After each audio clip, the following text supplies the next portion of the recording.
soon.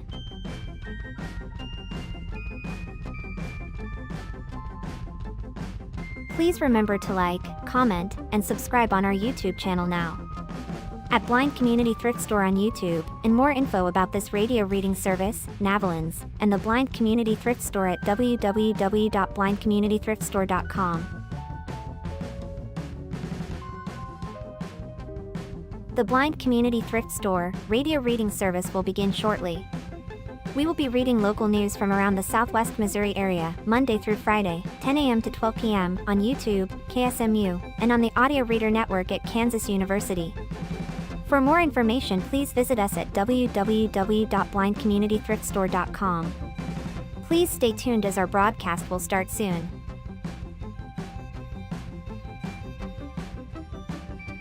Please remember to like, comment, and subscribe on our YouTube channel now.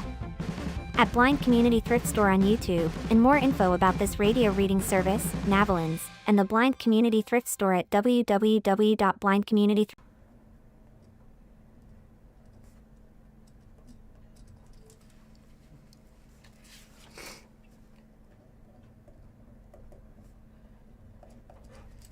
And you got the power outages? It's a little bitty short one. Yeah, probably. Okay. Oh, no, I didn't do that one. Okay, well, I'll do it with the fire because the Okay. fire's not really long either. Okay, you do those two together. Yeah.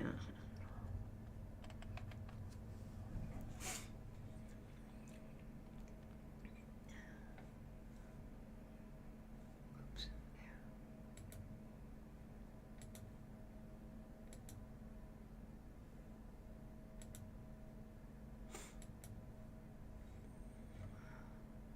And this is The mainly. time is 10 a.m. Thank you for tuning in to the Blind Community Thrift Store radio reading service. My name is Pat, and I'm here today with Gay. We invite you to listen to our broadcasts both live and on demand. Our live sessions are available on the Blind Community Thrift Store YouTube channel, Monday to Friday between 10 a.m. and 12 p.m. each week. Additionally, you can access on-demand content through the Audio Reader Network, which offers a wide range of audio materials for the visually impaired community. To explore content from the Audio Reader Network, please visit www.reader.ku.edu. The site provides details about accessing content via Amazon Alexa, Audio Reader Network mobile app, and information on receiving a radio to listen to the broadcast by KSMU Radio. All broadcasts are played over KSMU's subcarrier airwaves at 67 kilohertz on 91.1 from the 3 p.m. to 5 p.m. Monday through Friday. Contact Audio Reader Network for information on receiving a pre-programmed radio. From Ozark First this morning, a shooting in downtown Springfield on Friday night left a 48-year-old man dead and sent police searching for a suspect who briefly ran through the streets before being detained by a bystander. Springfield police said officers were called around 8 p.m. to the area of South Avenue and Walnut Street for reports of gunfire. When officers arrived, they found Anthony Chambers, 48, of North Carolina, suffering from a gunshot wound. He was taken to a local hospital where he later died.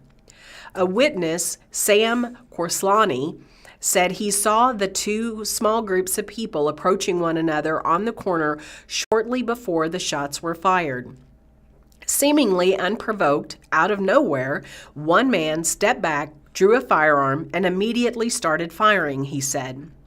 He said the shooter dropped the gun near the Great Southern Bank sign and ran west down Walnut Street without his Walnut Street.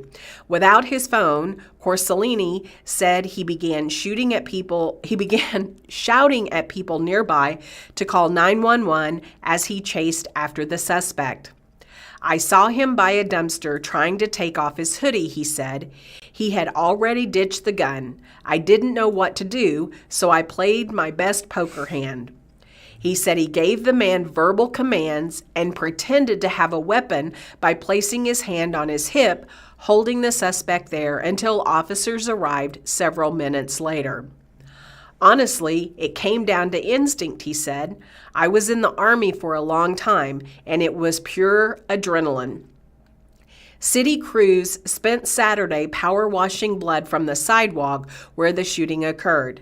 Chambers' death remains under investigation. Springfield police have not released additional details about the suspect or any potential motive.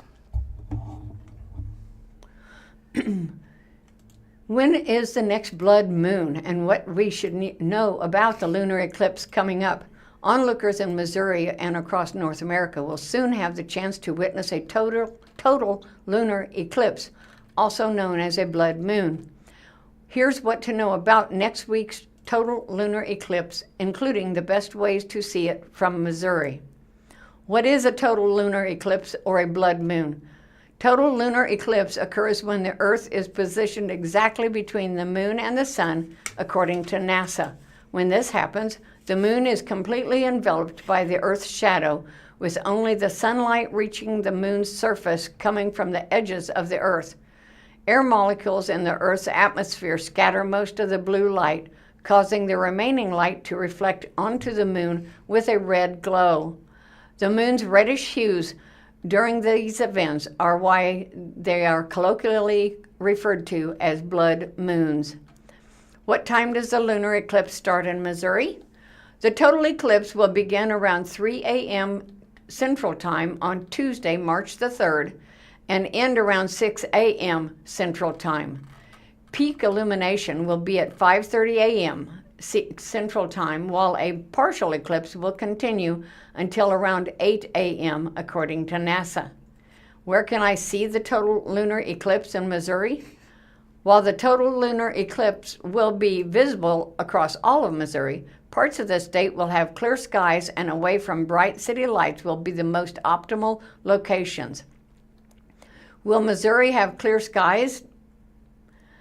The National Weather Service forecasts very cloudy skies for most of Missouri on the morning of Tuesday, March the 3rd, thus reducing the chances of spotting the eclipse.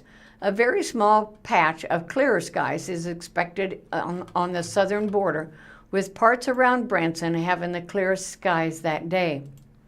When will the next lunar eclipse be?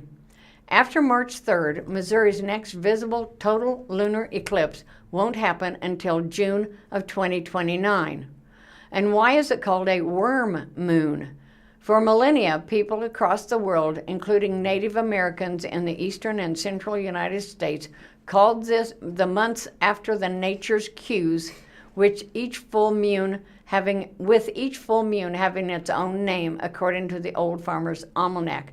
This full moon is called a worm moon because it's generally the time of the year when earthworms begin to surface as winter winds down and the grounds begin to thaw. From the Springfield Daily Citizen and reporter Jack McGee. Plans to replace the Greene County Highway Department's on-campus salt storage facility with a large, treated timber building were presented to the Greene County Commission in its February meeting with the goal of putting the project out to bid sometime this year. Although the exact age of the current building is unknown, aerial mapping indicates that it was built around 1970. The structure sits on a concrete foundation with concrete walls that go up about half the height of the building, surrounded by metal siding and a metal roof. While the county has attempted to extend the building's service life through repairs and replacements over the years, it has begun to show significant deterioration, partly due to the coerciveness of salt. In addition, the low roof clearance has led to repeated collisions with loading trucks, resulting in damage to the roof trusses. Long story short, as we were doing an assessment of it here, really even last year, we recognized we needed to start doing some planning, be thinking about a replacement of that structure, Highway Department Administrator Adam Humphrey said in the February Commission briefing. It's gotten to the point, especially with that roof, that I just think it would be foolish for us to put a lot of money into trying to do major repairs to the structure. It's just pretty well outlived its life.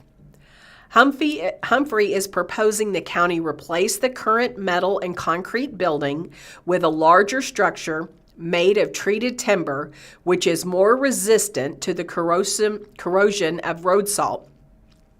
He cited Wheeler, a Minnesota-based material supply company with experience in salt storage facilities, as a potential vendor of the timber, which would ultimately be assembled by a third-party contractor. Wheeler uses copper naphthene, or QNAP, to treat the timber. The feature that we like about it, it's a very simple construction style. It would be, I think, something that would be easily maintained going into the future, Humphrey said. But really, the thing that sets it apart is it's all treated, tough timber construction, and that's because it's susceptible to deterioration from the salt is very minimal. Such facilities are expected to have a service life exceeding 50 years, Humphrey said, noting that there are examples of some timber salt storage buildings in even harsher climates exceeding 60 years. That's about the length of time that they've been doing those, so they're kind of still finding out, I guess, how much life you can get out of one of these and how long they will last, Humphrey told the Springfield Daily Citizen. Beyond longevity, Humphrey is also seeking greater roof clearance in a new facility, which not only would help mitigate potential conflict with salt trucks, but also accommodate additional capacity. Although the new facility would likely occupy a similar area as the existing building, a higher roof clearance could allow for an increased capacity of salt storage. With a higher ceiling alone, the new structure could fit up to 1,900 tons of salt, a significant increase from the 1,100-ton limit of the current facility. We're hoping to gain maybe a little bit more of additional capacity with the new structure, Humphrey said. Probably more importantly, eliminate some of the risk of damaging the structure with our equipment. Greene County replenishes its salt storage facility for a larger stockpile in the Springfield Underground in northeast Springfield, where the Missouri Department of Transportation also stores its road salt. Unlike Greene County, which only uses the Springfield Underground for mass storage, MoDOT actually operates out of the complex, conveniently located near their Southwest District campus on East Kearney.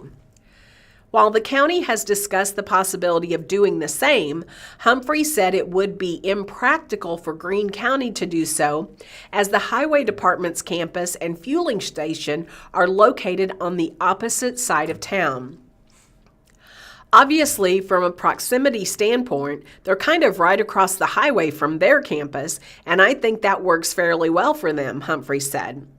We've always felt like there's just some lost efficiency in our operation to our loading all the trucks at one location and sending them the whole fleet elsewhere for refueling. Between demolition, materials, and labor, the cost of replacing Greene County's salt storage facility with a new treated timber building is estimated to be $1.15 million. While the Highway Department could support some initial grading work and site planning out of its current budget, Humphrey said they would likely need to dip into cash reserves to fund the entire project, subject to approval from the County Commission. In order to avoid interrupting winter operations, Humphrey said the project would need to be completed between spring and fall. However, the earliest construction could likely begin in 2027 due to a potential lead time on materials. In the meantime, Humphrey hopes to put the project out to bid. We wouldn't be looking to spend any money in this budget as far as the construction of the future facility, Humphrey said. But I think in order to even be able to spend money on it next year, we would need to have those elements in place this year to put us in a position to proceed along that time frame.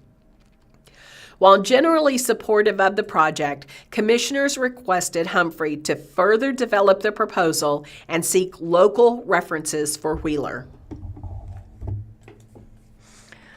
Out of the Sheriff's Office, 417 Rentals owner still in critical condition after shooting. This article was submitted by Jeff Pickle from from SBJ. 417 Rentals LLC owner Chris Gatley remains in critical condition after a shooting near Republic on Sunday, according to the Greene County Sheriff's Office. Corporal James Craigmile this morning declined to provide more information about the shooting or to say which local hospital is treating Gatley. Both Cox Health spokeswoman Caitlin McConnell and Mercy Springfield Community's spokeswoman Sonia Kuhlman said their health system directories do not list Gatley. He is in critical condition, Craig Miles said via email. The Sheriff's Office Facebook post on January 27th indicated Gatley, 48, was transported to the hospital for life-threatening injuries after deputies were dispatched to the 5800 block of West U.S. Highway 60 for a male with a gunshot wound. The post called him the victim in a shooting. Craig Miles said a Missouri Sunshine Law records request was required to obtain the sheriff's report on the shooting, but that the information you will get is the same information we provided on social media. Sheriff James Arnott told reporters it was unknown if the incident was a suicide attempt, according to KY3. Citing a 911 call, the KY3 report indicates Gatley's girlfriend accidentally shot him in the chest. The incident came 11 days after Gatley and 417 Rentals' bankruptcy case was denied by the U.S. Bankruptcy Court in the Western District of Missouri. The ruling followed a motion by the city of Springfield in 2018 to dismiss the case. City officials alleged 417 Rentals did not abide by the court claims it would maintain its properties, complete necessary repairs, and respond to ordinance violations, according to court documents. 417 Rentals filed for Chapter 11 bankruptcy reorganization in August of 2017. In its initial petition last year, 417 Rentals listed 50 to 99 creditors, estimated assets of $1 million to $10 million, and estimated liabilities of $1 million to $10 million, according to court records. Since then, myriad homes have been foreclosed on, and banks involved in the case now may move forward with additional foreclosure sales with the dismissal of the bankruptcy petition. In an amended reorganization plan submitted to the court on August the 10th, 417 Rentals indicated it had loan balances at a dozen local banks. The combined fair market value of the properties is more than $32 million, Springfield Business Journal previously reported. 417 Rentals has come under fire on social media and in local media reports for various tenant issues, including allegations of overcharging and failure to make repairs, according to SBJ archives. Also, a Missouri man, I grabbed the wrong article here. Gay. Springfield police say a pedestrian died Friday evening after being hit by two vehicles while he attempted to cross Kearney Street near Summit Avenue. Police say Joseph F. Lawson, 27, of Springfield, was hit by a 1998 Jeep Grand Cherokee and a 2001 Lexus IS at about 6:38 p.m. as he crossed Kearney without using a crosswalk. A news release from Springfield Police Department says Lawson was transported to the hospital where he later died from his injuries. The circumstances of the crash are part of an ongoing investigation. Anyone with information is asked to contact the Springfield Police Department at 417-864-1810 or make an anonymous tip to Crime Stoppers at 417-869-TIPS or 417-869-8477. This was Springfield's second traffic fatality in 2026.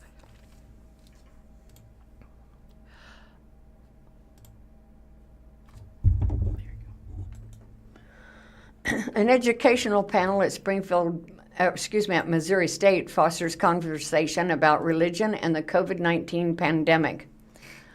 It's been 6 years since the COVID-19 pandemic shook the world, and there are still lessons to be learned from such unprecedented time. A panel at Missouri State University examines lessons learned from that time and how they can be applied to religion and public health when there's no active health crisis. How do institutions in a pluralistic society work together when we have some deep differences on a lot of things? Said John Schmaltzbauer, a professor at MSU. There are polarizations, but there are an awful lot of people who want to find pragmatic solutions, and that's always been true at the local level in a community like Springfield, where people are just trying to get along. It's first and foremost a desire to have a city that works. By fostering this conversation, maybe people can get some wisdom for how we're dealing with some of the other things. The panelists for the event are as follows: Steve Edwards, retired CEO and President, Cox Health; Ken McClure, former Springfield Mayor; Robert Niezgoda, Director, Public Health Program, MSU; Pastor Jen Simmons, Pastor Leader, National Avenue Christian Church and former co-chair of the Have Faith Initiative; and Katie Towns, Director, Springfield Greene County Health Department. It might seem like a unique angle to take. Still, an MSU professor says the collection of different religious beliefs, both globally and locally, creates interesting perspectives on how health is managed. In the early days of the pandemic in Greene County, there was a group called Have Faith Initiative, in which community faith leaders met with government officials to help coordinate a response as the world shut down. Having this event so close to the anniversary of the day COVID-19 was declared a pandemic can help people reflect on their personal experiences as well. We all lived through this, Schmaltzbauer said, and so the advantage of that is people will think back, maybe with frustration or maybe with a sense of relief. Lots of complicated emotions, but they'll be able to hear some of the key decision makers talking about this is how it was behind the scenes. This was our thought process, and here's what we did well. Here are some of the things we could maybe learn from that we just didn't anticipate because there was no playbook for this. It's part of a wider focus on religion and health at MSU. Now it's part of the story, Schmaltzbauer said, because we want students, whether they're majoring in nursing or physical therapy or religious studies, who are going out into the workplace to know how to deal with a religiously complicated population. If you want to find a lot of different religious diversities, go to either colleges or universities or healthcare institutions in Springfield, and you will find it. Whether you're a student or just interested in the topic, there are two ways you can attend. First, you can see the event in person in McCreary 126 on MSU campus. Second, you can watch it by Zoom by clicking here. It starts at 1 p.m. Springfield Greene County Library springs forward with their strategic plan. As we look forward to spring in the Ozarks and the hope it brings, your Springfield Greene County Library District is growing and renewing. We are excited about the future of the libraries and in many ways how they continue to serve our community. Springfield Library, their 25-26 strategic plan is as follows. We will soon analyze the results of the facilities master plan to guide decisions on new services and branch locations, maintenance, priorities at our 10 branches, possibly remodeling projects, and ensure all spaces remain welcoming and accessible to all. The Board of Trustees will soon approve our $20 million fiscal year 2027 operating budget. We are exploring ways to connect with non-library users and to share the important role libraries play in a strong community. We will continue to maintain and grow a robust, representative digital and physical material collection. We remain committed to intellectual freedom and equal access to ideas, information, and perspectives. We are meeting with the state legislators to advocate for the importance of property taxes to support special taxing districts such as ours. We have completed a compensation and classification study and are ready to ensure competitive and fair compensation for our employees. They recently added a Facebook button to their website and would appreciate any input to help them improve. As you know, the library is thriving, and it's an integral part of the lives of many in the community.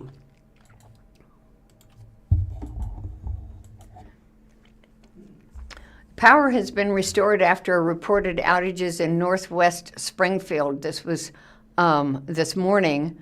City utilities say that power has been restored to the parts of northwest Springfield that experienced outages Monday morning. According to CU, they have identified the issue as a cross-arm of a utility pole that caught fire this morning and have made repairs. But CU had to fix an additional issue after the utility pole failed to re-energize after repairs. Last night's report simply stated that over 1,600 people were affected by the power outage as of 7 a.m.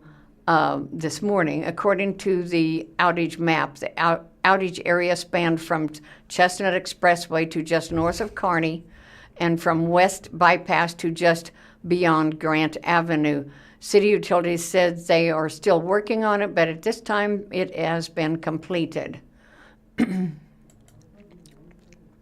Also in Springfield, a fire late Sunday night at a South Springfield apartment complex has drawn a large response from emergency crews.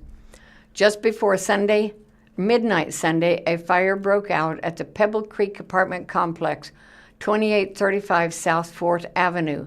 It's a multi-building complex on South Fort between West Sunset Street and West Battlefield Road.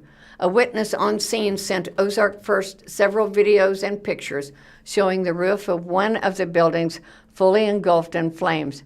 Video of the fire can be seen at the top of this page.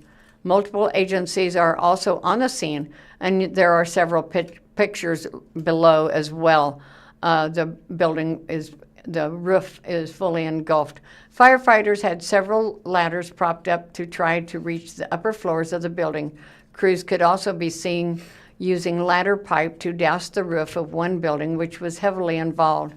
It's unclear how many buildings were damaged. Medical personnel were also on the scene. However, it's unclear if there were any injuries. There is yet no word as to the cause of the fire. Drury launches its March Madness with $1.8 million O'Reilly Wooten Challenge. Drury University is launching its 2026 Match Madness Drive with a $1.8 million challenge from the O'Reilly and Wooten families, according to a community announcement. The gift will match every donation to the Student Success Fund dollar for dollar through May 31st. This year's challenge also includes a limited opportunity for donors to secure matching funds for selected endowment gifts. According to the announcement, supporters can direct their contributions to scholarships and financial aid, student services, faculty and academic support, facilities, or specific endowments. The O'Reilly and Wooten families are honored to provide this match as a reflection of our deep gratitude for Drury and our confidence in its future, said Rosalie O'Reilly Wooten. Drury has shaped our family across generations, and we are proud to help create opportunities for today's students to thrive. Drury President Jeff Frederick said the challenge continues a tradition of strong philanthropic leadership. The O'Reilly Wooten Challenges have resulted in record years of support for student success, he said. This year's challenge advances both the Student Success Fund and our endowment while inviting alumni and friends to join in supporting our students' futures. More information, including ways to contribute, is available at drury.edu/match. Donors with questions about the endowment eligible gifts may contact Executive Vice President of Advancement Melanie Earl Repogle at 417-873-7444. Springfield Chamber is honoring 2 community leaders. The Springfield Area Chamber of Commerce is recognizing 2 community leaders for their impact and mentorship, naming Sandy Howard, the 2026 Athena Award recipient, and Lauren Corball, the 2026 Virginia Fry Rising Star Award recipient, according to a community announcement. The awards honor women who exemplify professional excellence, community service, and support for emerging leaders. The Athena Award highlights an established leader whose work has expanded opportunities for others. The Rising Star Award acknowledges a newer leader making a strong early impact. Howard was selected for her collaborative approach to civic leadership and her work in creating durable solutions to local challenges with the Junior League of Springfield.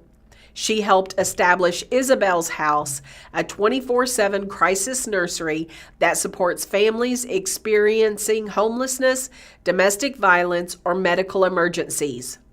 Her service spans organizations including the Foundation for Springfield Public Schools, Breast Cancer Foundation of the Ozarks, United Way of the Ozarks, and the statewide Children's Service Commission.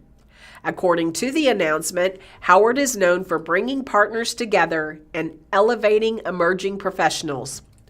Corbell began her banking career as a teller in 2010 and advanced into leadership through her focus on team development and community relationships. She has served on the Kitchen Foundation Board and the Kitchen Board of Trustees, reinforcing her commitment to community impact. Both honorees were nominated by the public and chosen by an independent panel. They are scheduled to be recognized at the Chamber's Athena Award Luncheon at 11:30 on March 18th at White River Conference Center.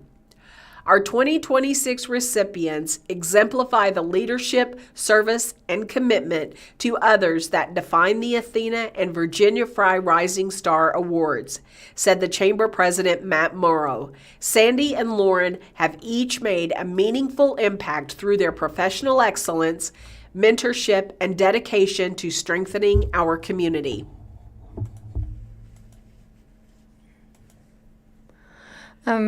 Out of the Springfield Business Journal, Notham consolidates production after acquisition. A Springfield-founded company makes stainless steel food components.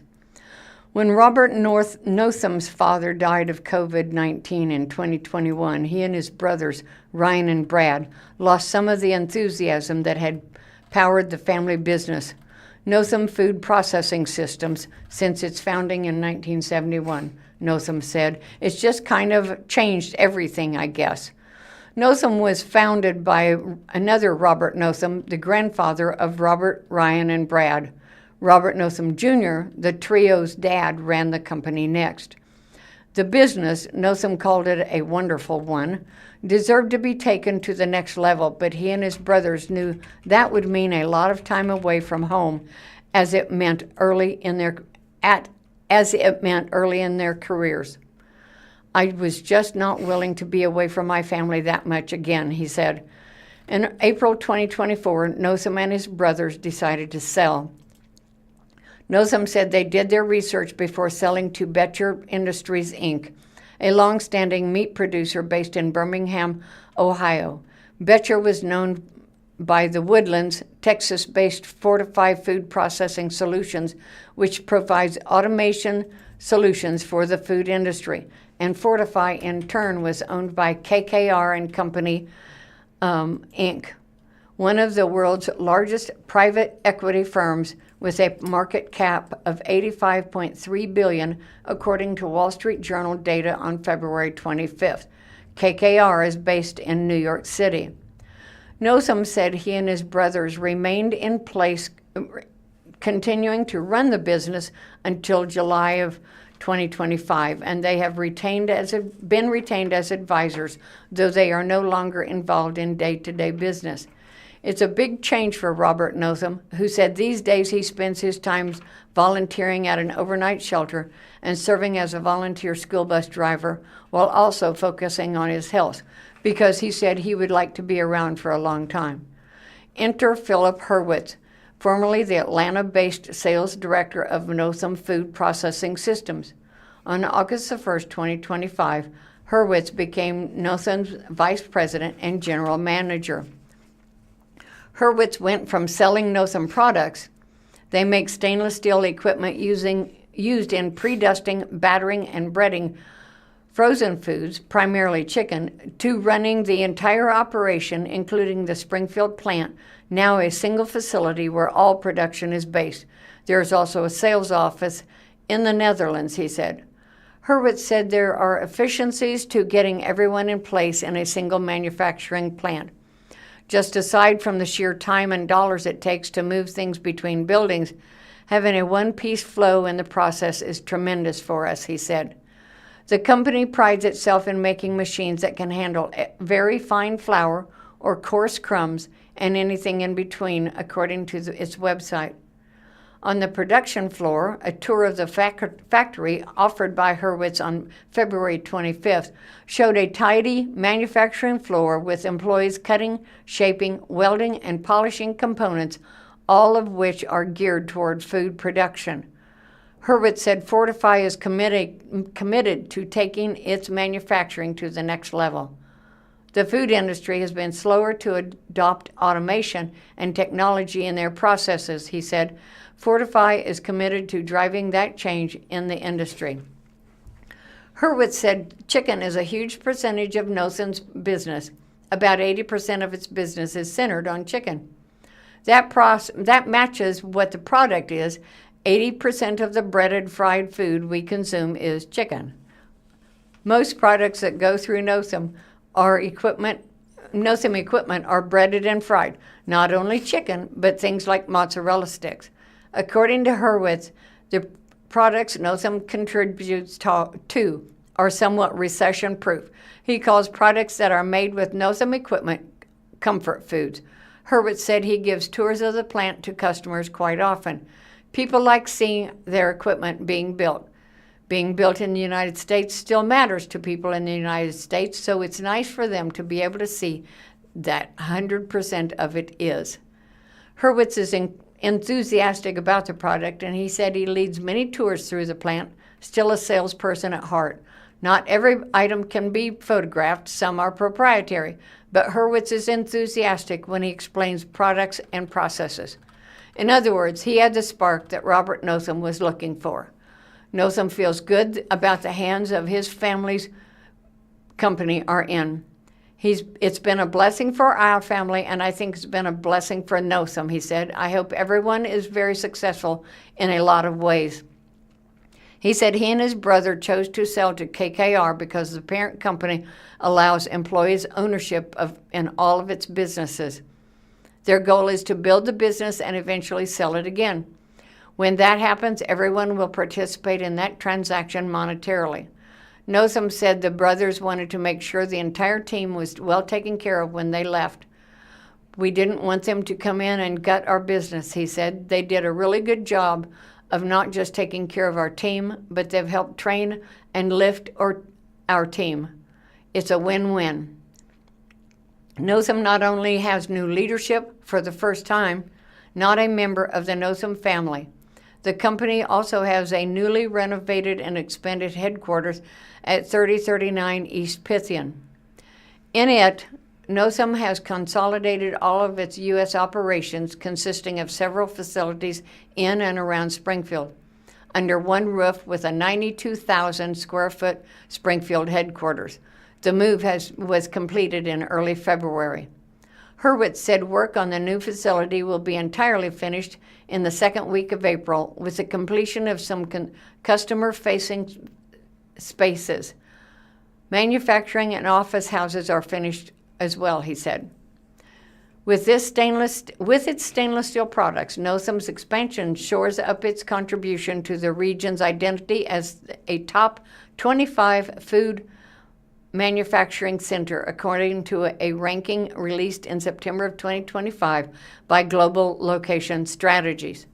Consolidating the U.S. operations under one roof is intended to increase capacity and efficiency, according to a February 10 news release from Nosum. Staffing the facility will be 115 Nosum employees, 50 of them on the manufacturing floor. Through Nosum's focus on continuous improvement, customers will receive all-encompassing packages from a single location, the release states. Nosum customers can test equipment, see their machines in production, and perform factory acceptance testing in one place before shipping to their factory.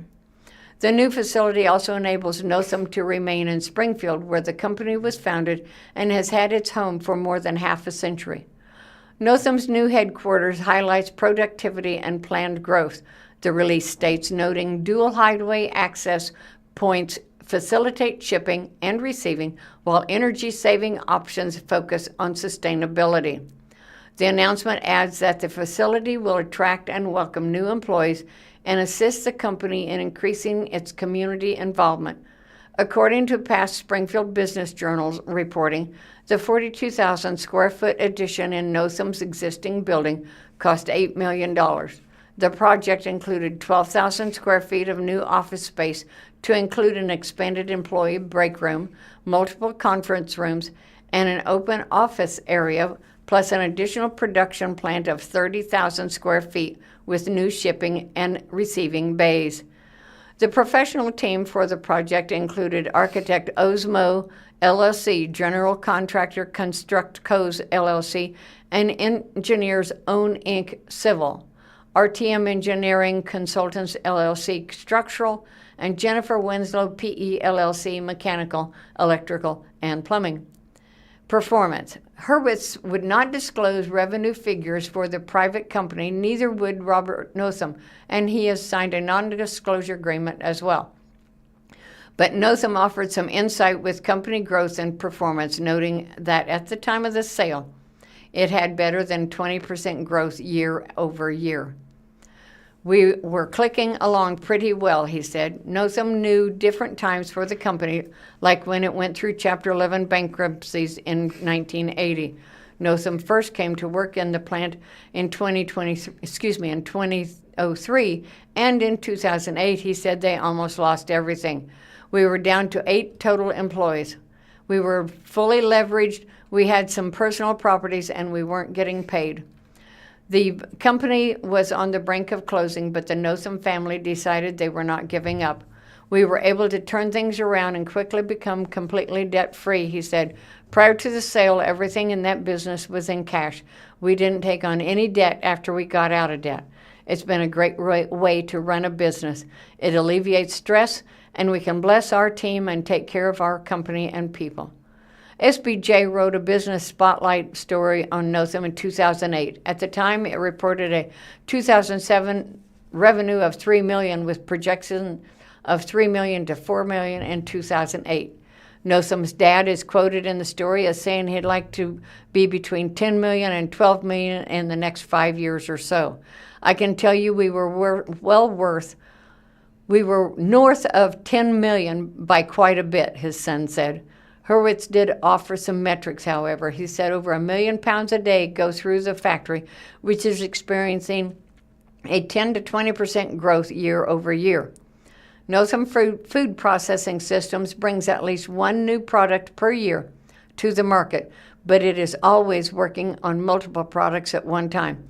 You always have to give customers something new, he said.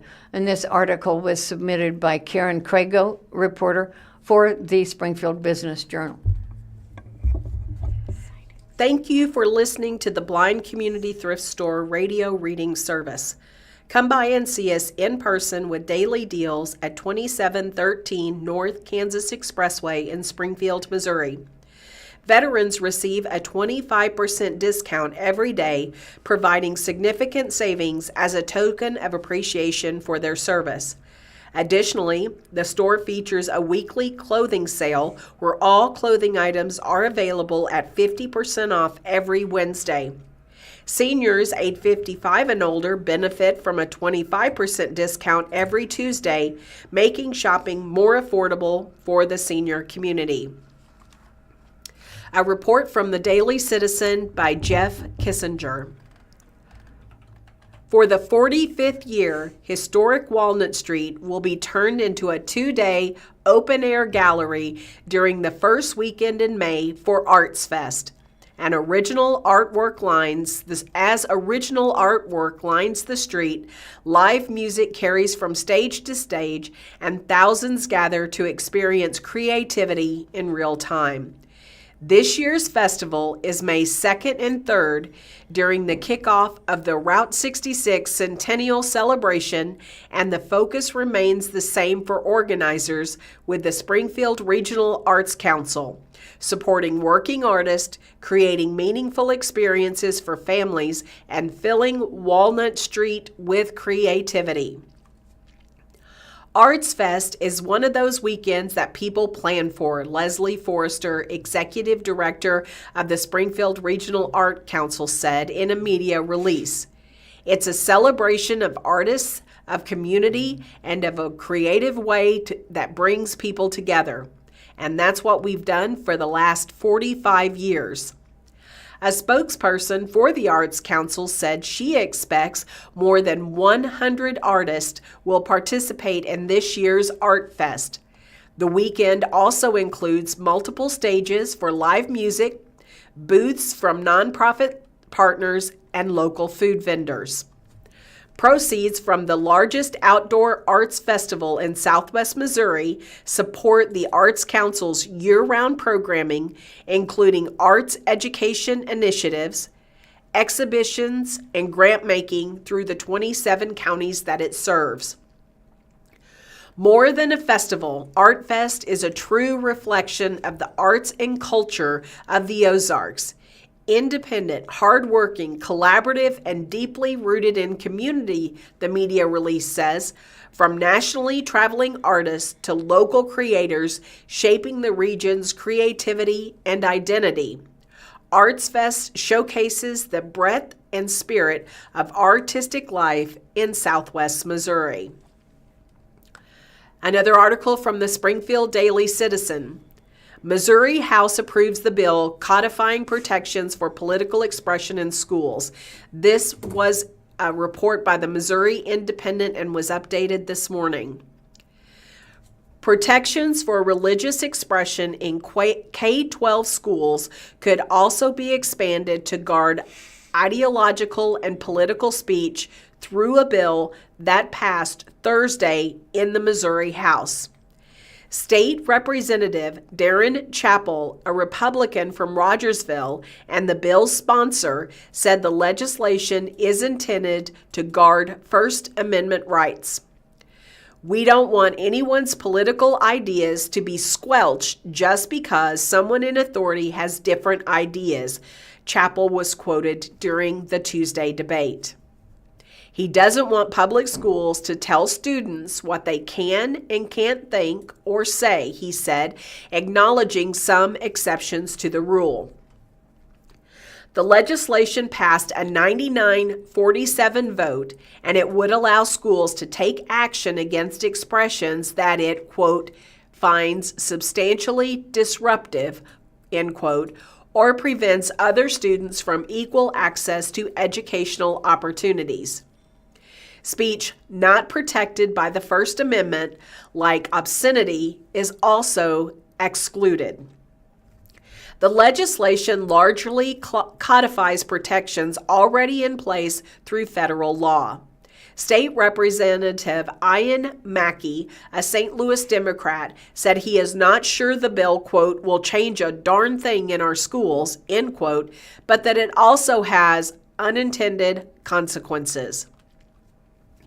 A chief concern among Democrats was a provision that would bar public schools from discriminating against student clubs because of their views and certain leadership requirements. Last year, lawmakers passed a bill that codified these protections in the state's public universities. State Representative Wick Thomas, a Democrat from Kansas City, said of Chapel, if the bill could protect Nazi student clubs, giving a hypothetical about a group of fourth graders. Chapel replied, I'm not sure how many Nazi fourth graders there are, but sure. Mackey warned the House not to overlook the issue, pointing out that Afton High School was vandalized with racist graffiti, including a swastika, just last year. To think that they wouldn't want to form a club, he said, you're brushing off something that is a lot more serious. State Representative Lakeisha Bosley, a Democrat from St. Louis, also worried the legislation could open doors for hateful groups. Allowing them to have space like this is going to create more contention, she said. Chapel repeatedly said Tuesday that he believes the best remedy to bad speech is more speech, saying he dropped stupid ideas after his peers corrected him as an adolescent. The bill protects everyone equally, and I believe the First Amendment is for everybody, he told Bosley. And if somebody sounds like a moron, that's our opportunity to clue them in that they're sounding like a moron. Democrats also worried about the cost of lawsuits that would arise from the bill, which empowers students to sue public schools who violate their free speech rights. The legislation waives the state's immunity to be sued, which Chapel said was intended to remove school districts' claims at sovereign immunity as political subdivisions of the state. The bill received broad support from House Republicans who saw it as common sense. Political and ideological speech should be protected, said State Representative John Simmons, a Republican from Washington. It's kind of shameful that we have to add this into our existing language. A nearly identical bill was filed in the Senate, passing the Senate committee in a 5-2 vote last month. It has stalled since, not yet making it to the Senate's calendar for consideration.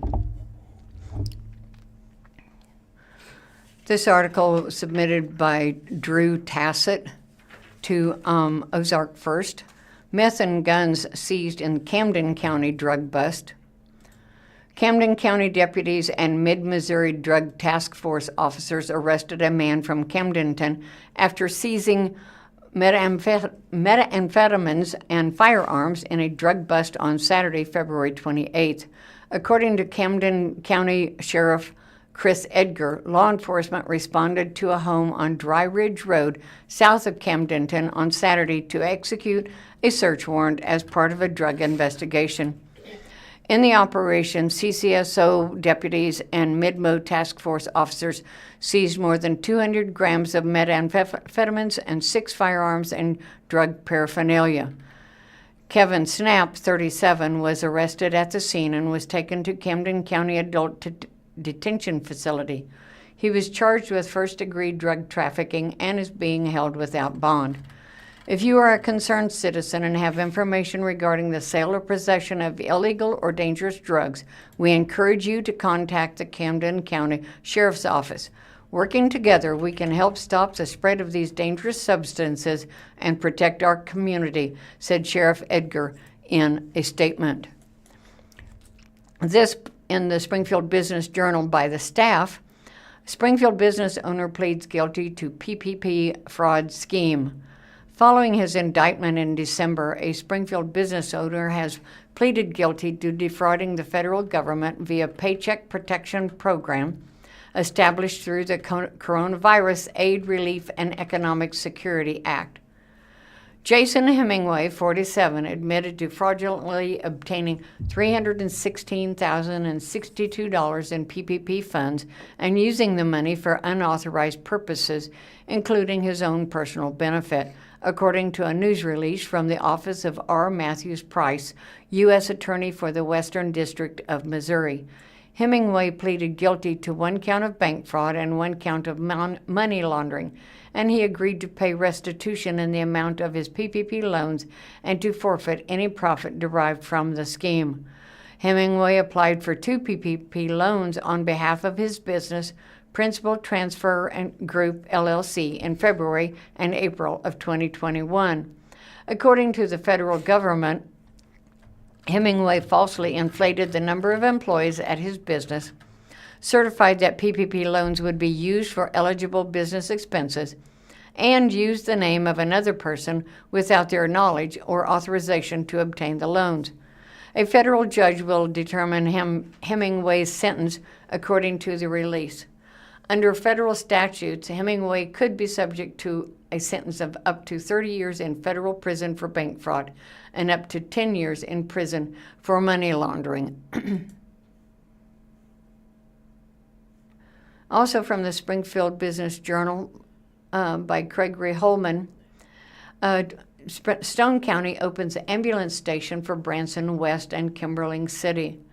A taxpayer-supported ambulance district in Stone County, established in 2024, will soon open a new ambulance station located at 15,275 Business Highway 13 in Branson West, specifically built to serve that community and nearby Kimberling City.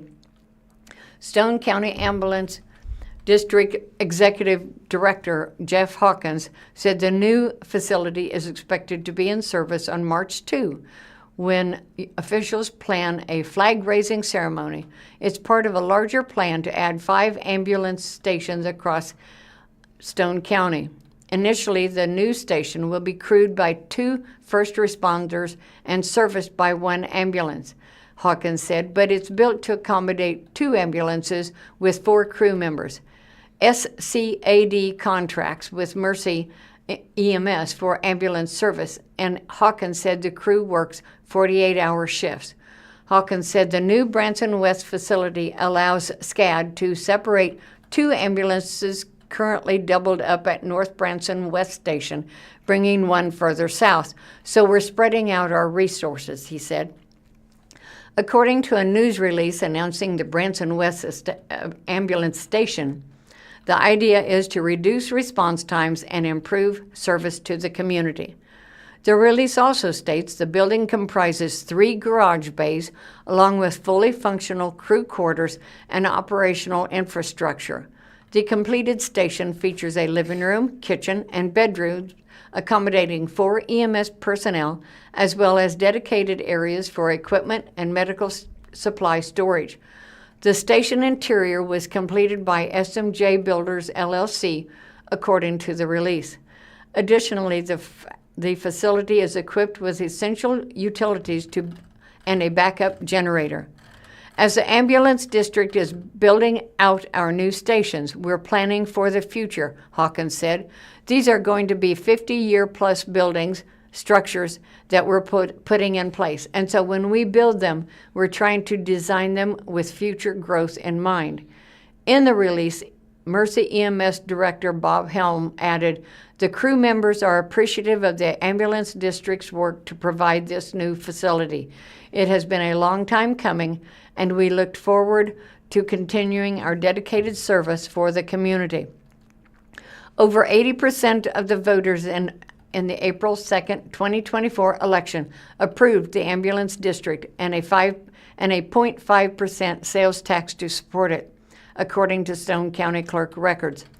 Hawkins said the young ambulance district only began collecting taxes in 2025.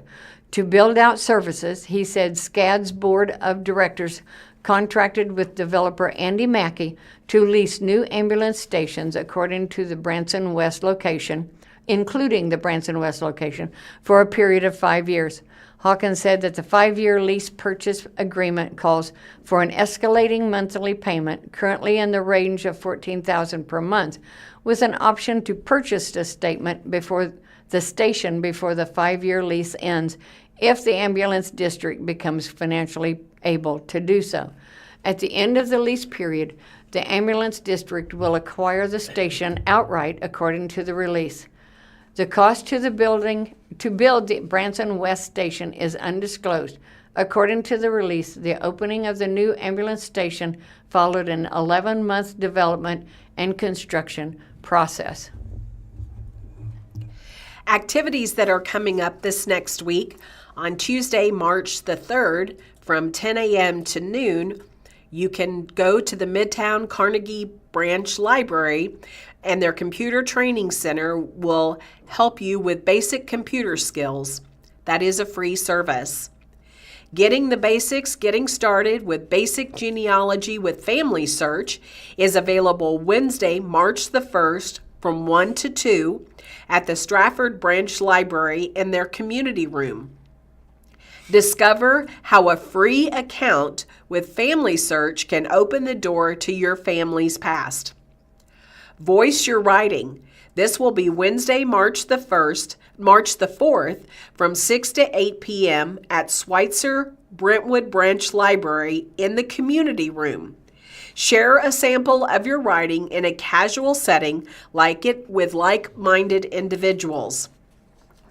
On Thursday, March the 5th, from 2 to 4 at the Midtown Carnegie Branch Library Computer Training Center, learn how to save, organize, copy, move, rename, delete, find, and manage files and hidden folders on your computer or external drive.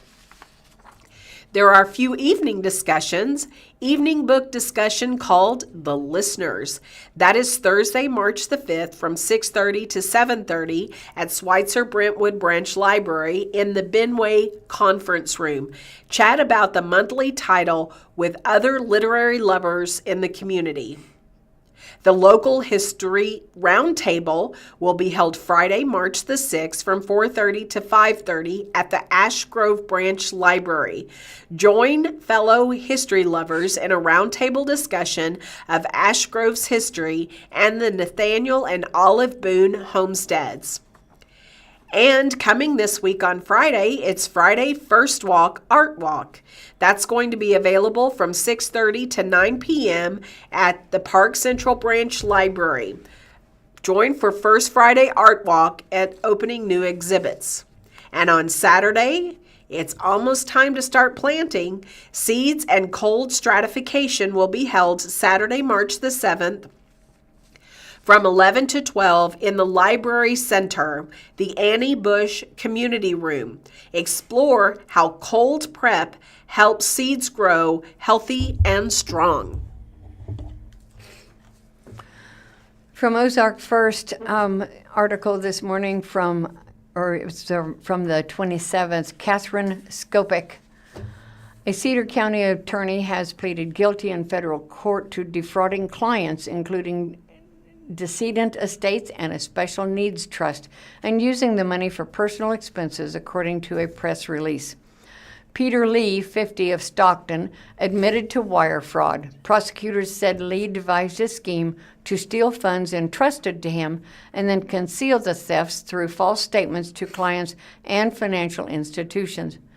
From January 2019 through February of 2025, Lee fraudulently obtained $296,140 in client funds, authorities said. The clients he targeted included estates of deceased individuals and a trust established to benefit a person with special needs. Prosecutors said Lee also used money taken from clients to repay victims of earlier thefts. As part of his plea agreement, Lee agreed to voluntarily surrender his license to practice law. Wire fraud carries a maximum penalty of 20 years in federal prison without parole under federal law. The maximum sentence is set by Congress and is provided for informational purposes. 2022 campaigns. Lee's guilty plea lands with fresh resonance in Cedar County because of his recent runs for public office. In 2022, Lee sought Republican nomination for Cedar County Associate Circuit Judge. After losing the August primary, he pivoted to a write-in campaign for Cedar County prosecuting attorney, telling voters he had long envisioned becoming a judge but believed community concerns were increasingly focused on the prosecutor's office. An interview at the time, Lee said he heard frequent frustrations during his judge campaign stops about offenders not serving full jail sentences and being released on parole quickly.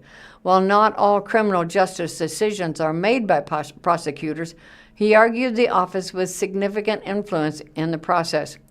Lee also pointed to prison overcrowding and called for stronger advocacy for state lawmakers, saying a county prosecutor could provide first-hand accounts of how state policy decisions affect public safety locally.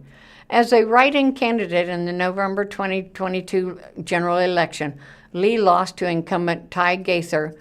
Official Cedar County election results show Gaither received 3,292 votes to Lee's 1,226. Lee's sentence will be determined by a federal judge after a pre-sentence investigation conducted by the U.S. probation officer and consideration of advisory sentencing guidelines and other statutory factors. A sentencing hearing will be scheduled at a later date. The case is being prosecuted by Assistant U.S. Attorney Casey Clark. The investigation was conducted by the FBI and Missouri State Highway Patrol, and that again from Ozarks First. Just a little bit of news today on what is special about today. Well, today is Old Stuff Day. There are a few reasons why Old Stuff Day may be celebrated. One reason for the day relates to the phrase, the same old stuff, a response often given when people ask, what's new? When celebrated for this reason, it is meant to be a day when new things are tried and new adventures are taken, so that the answer, the same old stuff, does not need to be given again. The day may also be a time to appreciate all old things, antique and vintage. For an item to be considered antique, it must be at least 100 years old. For an item to be considered vintage, it must be at least 30 years old. It may be a day of buying old things or learning about old things. Still, another reason for the day is quite the opposite of this. It may be a day to get rid of all that old stuff that overclutters our lives.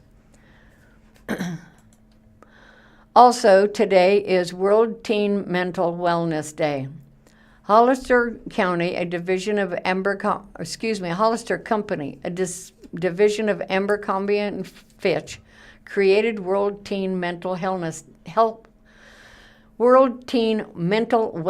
Day to raise awareness about mental health issues among teens and to provide education about removing stigmas surrounding preventative mental health. With the day, Hollister Company pledged their support to preventative mental health and self-care for teens across the world. Teens are encouraged to use the day to practice self-care and silence their self-doubt. When they created the day, Hollister also created the Hollister Confidence Project, a year-round initiative dedicated to promoting confidence and wellness among teens across the globe. World Health Organization estimates that 10 to 20% of adolescents experience mental health conditions, most of which begin by the age of 14 and are undetected or untreated.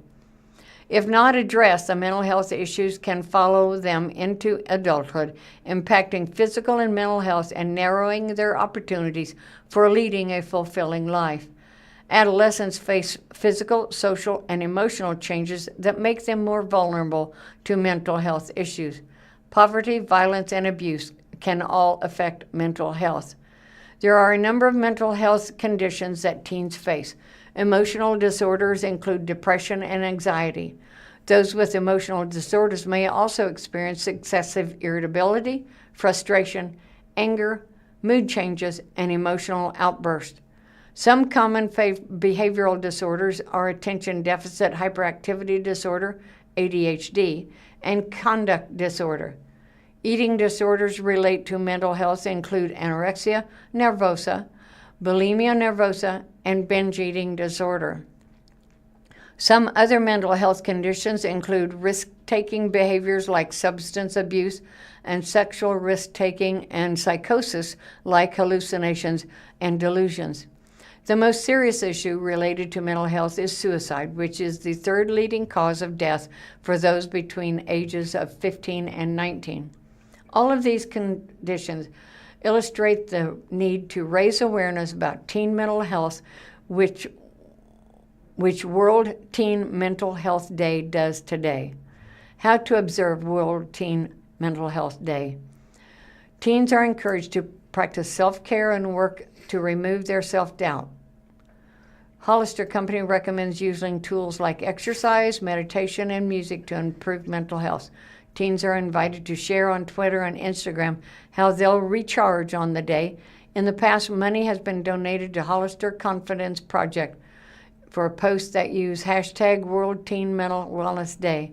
No matter if you're a teen or adult, you can follow Hollister on Instagram or Facebook and Twitter to stay up to date on information related to the day, and you can learn more about and participate in the Hollister Confidence Project. Jack Henry files suit to block Florida company patent actions. Monette-based financial technology company Jack Henry & Associates on February 16th filed a lawsuit in the U.S. District Court for the Western District of Missouri in Joplin, seeking to block Miami Beach, Florida technology firm Digital Doors, Inc. from enforcing 4 of Digital Doors' software patents.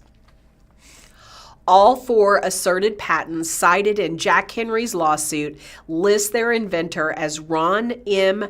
Redlick in online records kept by the U.S. Patent and Trademark Office. Redlick is listed as a registered agent for Digital Doors in Florida's Secretary of State business records. In court papers, plaintiff Jack Henry stated that it is not infringing the defendant's information technology patents and asked the court for a declaratory judgment finding the patent invalid and not infringed under federal intellectual property law. Jack Henry's legal argument portrayed Digital Doors as a highly litigious firm. A review by Springfield Business Journal of online federal court databases showed that since fall of 2023, Digital Doors has filed over 60 patent cases across the U.S. with a myriad of banks named as defendants. More than a dozen of those cases were consolidated, court records show. In its 24-page, 8-count mid-February lawsuit complaint, Jack Henry argued that many of those banking industry defendants have operations or customers in the Western District of Missouri. The company, which has a large operation in Springfield, in addition to its Monette headquarters, also referenced recent accusations Digital Doors made in at least 2 of those numerous patent cases brought by the Florida firm. For example, federal court records show that on February 1st, in a patent lawsuit, the Florida company brought in April 2025 against Uniondale, New York-based Flushing Bank, Digital Doors accused Jack Henry and industry peers Dell and FIS of having, quote, developed and sold specific product lines expressly designed to implement patents infringing functionalities, generating billions of dollars in revenue attributed to the features claimed in Digital Door patents, end quote. Digital Doors, in that February 1st filing, cited Jack Henry's Secure Port software solution for sheltered harbor compliance as allegedly violating patents that it holds. Sheltered Harbor, according to its website, is a not-for-profit banking industry initiative for voluntary cybersecurity standards. SecurePort, according to a Jack Henry Company news release, is a product launched in 2021 to assist banks to, quote, prepare for a worst-case scenario that could cause an institution's critical system and backups to fail, end quote. In its complaint, Jack Henry argues that Digital Doors is a, quote, non-practicing patent entity, end quote, a type of company that does not make and sell services or products that would realize their patent technologies according to Stanford Law School, but instead generates revenue by licensing, selling, or enforcing patent rights. Jack Henry's lawsuit further states that the primary purpose of Digital Doors business is to enforce patent portfolios. Jack Henry also states in its lawsuit that the Flushing Bank case, Digital Doors admitted it signed court filings that compliance with Shelter Harbor standards does not, in itself, necessarily lead to infringement of the asserted patents. Jack Henry's lawsuit also states that its company's representatives believes that Digital Doors granted licenses to numerous former defendants that permit those defendants and their customers to practice the asserted patents. Jack Henry's lawsuit additionally makes arguments about the 4 patents asserted by Digital Doors, stating that Florida's company patent claims they are too indefinite to withstand scrutiny under U.S. law governing patents and intellectual property. The Monette Company asked Magistrate Judge W. Brian Gaddy for a declaratory judgment against Digital Doors, finding that no Jack Henry product infringes any of the 4 digital door patents cited in the lawsuit, and that all claims related to those 4 patents are deemed invalid. Jack Henry also asked for attorney's fees linked to its case and additional relief from Digital Doors deemed just and proper. The Monette Company's lawsuit complaints does not mention any specific dollar amount it seeks from the Florida-based company.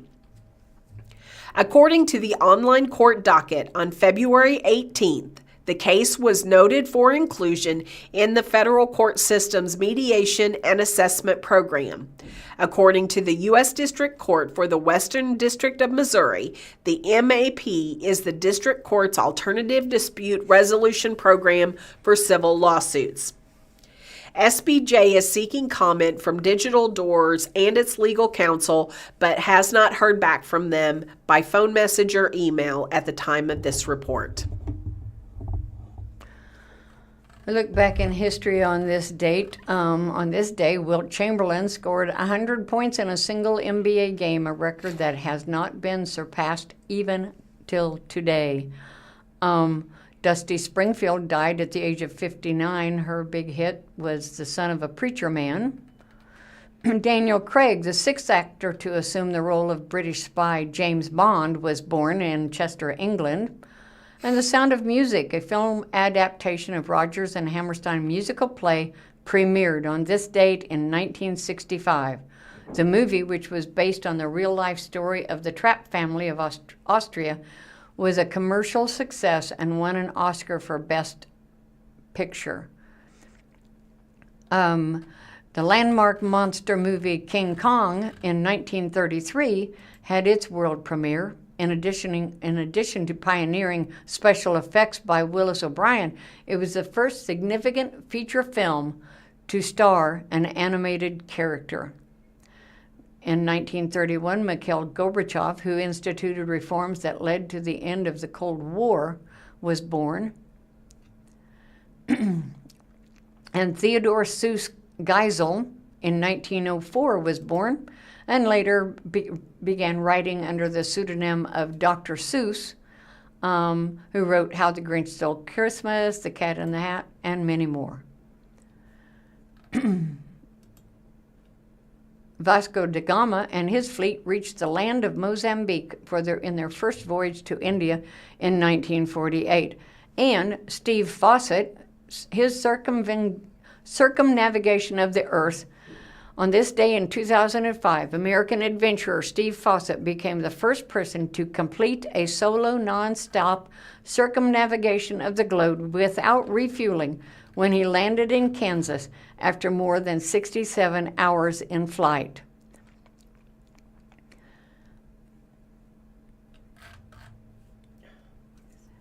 Also, the first episode of the sitcom Moonlighting aired in 1985, and American bank robber John Dillinger made a daring escape from prison at Crown Point, Indiana on this date in 1934.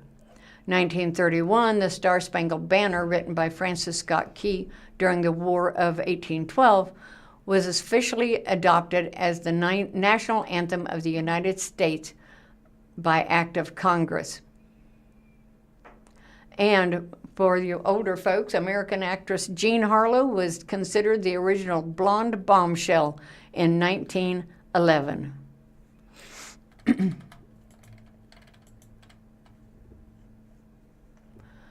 More about what we celebrate today. It is National Banana Cream Pie.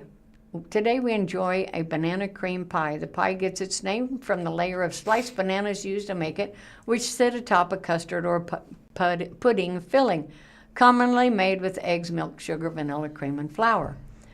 On the bottom, its crust is made of graham crackers, crumbled cookies, or pastry dough. A black bottom banana cream pie also has chocolate at the bottom. Banana cream pies do not have a top crust but are topped with a layer of whipped cream or meringue, sometimes along with pecans, chocolate drizzle, or caramel drizzle. Bananas weren't readily available in the United States until the end of the 19th century, and the pie became popular after that. In a 1951 survey of the United States Armed Forces, soldiers ranked banana cream pie as their favorite. A story from the Springfield Daily Citizen. When the phrase book club comes up, a bunch of avid readers getting together ever so often to talk about a work of fiction or nonfiction they've decided to read may come to mind. And how those book lovers can talk, like in the 2018 movie Book Club, starring Candace Bergman, Jane Fonda, Diane Keaton, and Mary Steinbergen. The stereotypical club meeting often involves more than a library discussion steered by a list of questions. Personal and political side trips, even a little gossip, are typical too. But if talk is the end point for most clubs, then at least one in Springfield has a different destination. Since 2014, Wild Bob's Musical Book Club has turned its readers' reflection into original songs and sometimes poetry performed at Lindbergh's Tavern at 318 West Commercial. It's unique in that most book clubs, people gather and sit around in a circle and talk about books, said longtime member Paul Ferris, one of the three of the book club's informal board of directors. In this book club, we sit together at Lindbergh's and sing about the books. On February 12th, at the club's first meeting of the year, the Springfield musician sat at a table near the stage, chatting with other members as they ordered from the historic bar's menu and waited for the music to begin.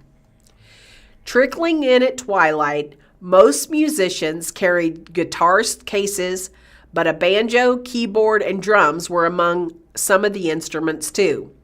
Soon, MC Phil Bridges was on stage to welcome the crowd and introduce the book, The Day the World Came to Town, 9/11 in Gander, Newfoundland, by award-winning journalist Jim DeFady.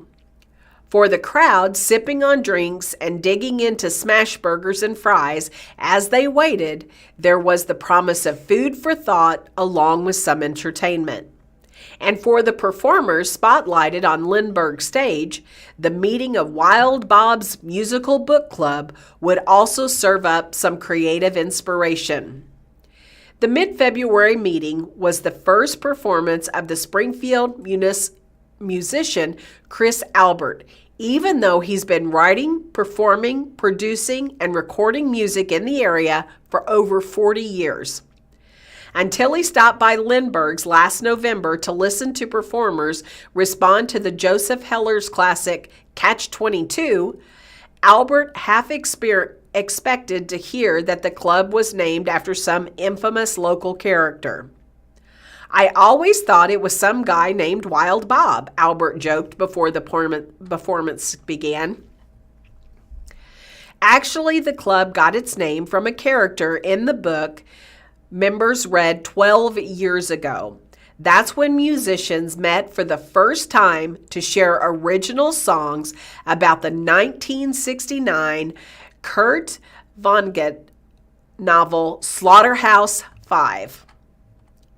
In that semi-autobiographical novel about World War II, Wild Bob is a very, very minor character, Jordan Gloyd said, but she and other founders thought Wild Bob's Musical Book Club would make a catchy name for what they expected to be a one-off event, the club's first meeting at Lindbergh's in the summer of 2014.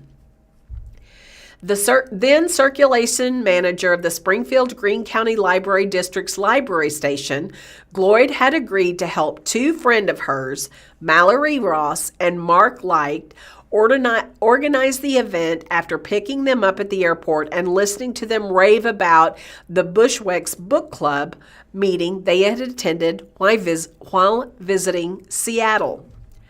According to its website, the famous Bushwick Book Club, that's hard to say, started in New York in 2009 with another novel, Breakfast of Champions, and showcases artists and chefs along with songwriters.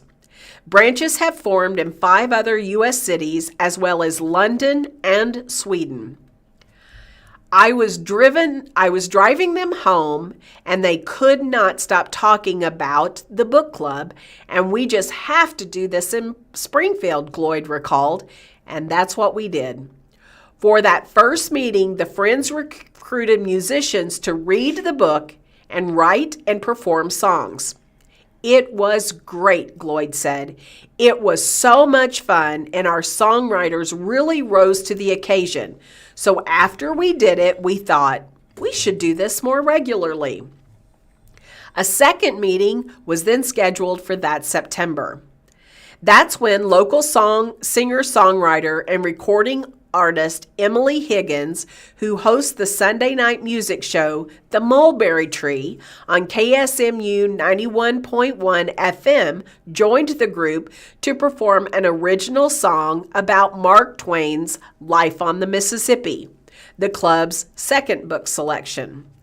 Since then, the group's fiction and nonfiction choices have been as eclectic as their music. According to Higgins, heavy reads like Harper Lee's To Kill a Mockingbird and Daniel Woodrell's Winterbone have made it onto the list, along with more light-hearted works like A Confederacy of Deuces, 50 Shades of Grey, and High Fidelity. Here is how the club works. After the board picks a book to read, would-be performers add their names to a roster for the upcoming meeting until they have more or less a month to write a song, Higgins said.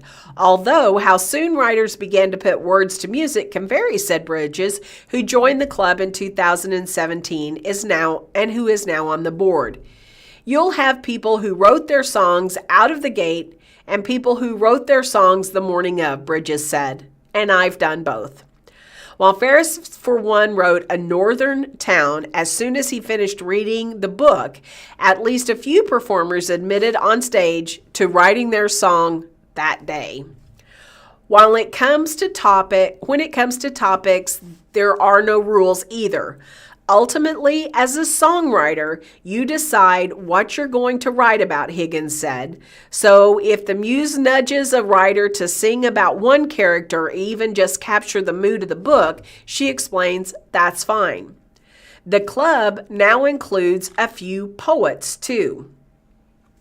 Earl Holmer, a regular attender for at least 7 years, decided to write his poem, What Ralph Heard, about the plight of animals in cargo when international flights headed to the United States were stranded at Garner International Airport on September 11th after the terrorist attacks.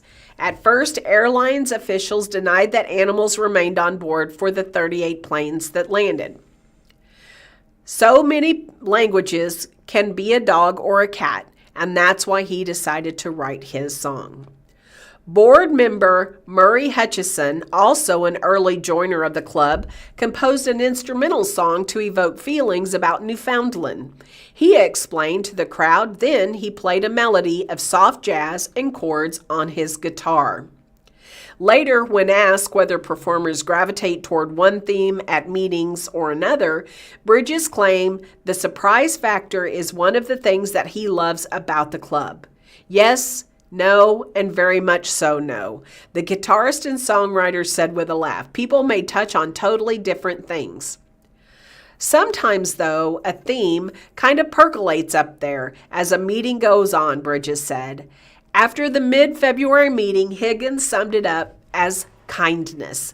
I feel that what a lot of people need right now is kindness, Higgins said.